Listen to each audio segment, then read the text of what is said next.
Negeri-negeri Barat atau Eropa pada dasarnya bersepakat sepenuhnya untuk menghancurkan Islam. Berbagai upaya dilakukan untuk merealisasikan tujuan tersebut. Negara-negara Eropa berusaha menikam daulah Islam dari belakang. Inggris misalnya berupaya menyerang daulah Islam dari dalam melalui agennya Abdul Aziz bin Muhammad bin Saud melalui gerakan Wahabi yang diorganisir di tengah-tengah masyarakat. Kelompok ini awalnya dipimpin oleh Muhammad bin Saud yang dilanjutkan oleh anaknya Abdul Aziz. Inggris memberikan bantuan senjata dan dana kepada mereka. Lalu mereka meneruskan upaya untuk merampas wilayah kaum muslim yang berada dalam kekuasaan khilafah.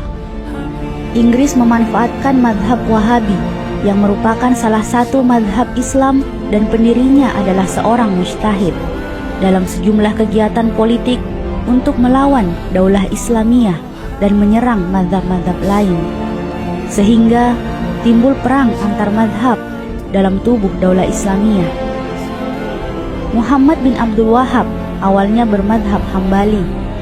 Ia lalu berijtihad dalam sebagian masalah. Ia memandang bahwa kaum muslim yang mengikuti mazhab lain berbeda dengannya dalam sejumlah perkara. Akibatnya, ia menghadapi perlawanan dan penentangan yang bertubi-tubi dari sejumlah ulama, pemimpin, dan tokoh masyarakat dengan alasan bahwa pendapat Abdul Wahhab bertentangan dengan hal-hal yang selama ini mereka pahami dari Alkitab dan As-Sunnah.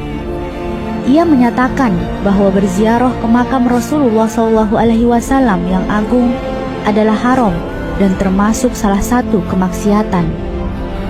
Pada tahun 1740, Abdul Wahhab meminta perlindungan kepada Muhammad bin Saud, pemimpin Bani Anzah. Muhammad bin Abdul Wahhab diterima dan disambut dengan hangat. Abdul Wahhab lalu menyebarluaskan berbagai pendapat dan pemikirannya di tengah-tengah masyarakat Dir'iyah dan daerah-daerah di sekitarnya. Pada tahun 1747, Muhammad bin Saud mengumumkan penerimaannya terhadap berbagai pendapat dan pemikiran Muhammad bin Abdul Wahhab. Kekuasaan Muhammad bin Saud pun mulai bertambah luas.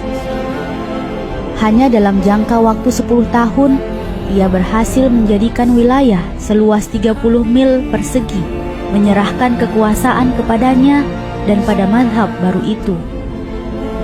Tidak seorang pun yang menentang dan melawannya.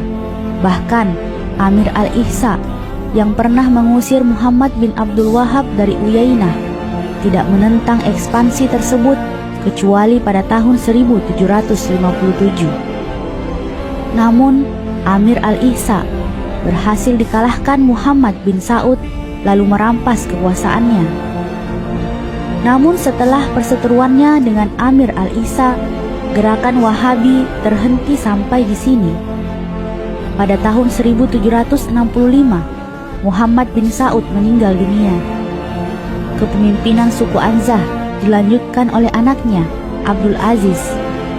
Namun demikian, 41 tahun sejak kemunculan gerakan Wahabi, yakni dari tahun 1747 hingga 1788 atau 31 tahun sejak masa stagnasinya, gerakan Wahabi tiba-tiba memulai lagi aktivitasnya.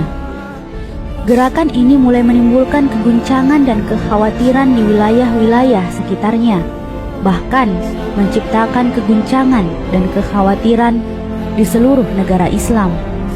Pada tahun 1787, Abdul Aziz terdorong untuk mendirikan suatu dewan imarah sekaligus membentuk sistem kepemimpinan dengan sistem pewarisan atau yang dikenal dengan putra mahkota. Sistem ini mengharuskan Abdul Aziz menunjuk anaknya Saud sebagai penggantinya. Setelah itu, gerakan ini tiba-tiba memulai kembali aktivitasnya dengan melakukan penaklukan dan perluasan wilayahnya.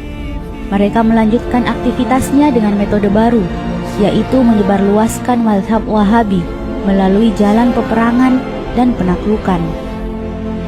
Gerakan Wahabi juga berusaha memerangi khalifah dan menaklukkan negeri-negeri Islam. Demikianlah pada masa-masa selanjutnya, pada Amir dari keluarga Saud menganut mazhab Wahabi sebagai alat politik untuk menyerang Daulah Utsmaniyah sebagai Daulah Khilafah. Yuk raih pahala sebesar-besarnya dengan like dan subscribe konten ini agar tidak ketinggalan konten terbaru.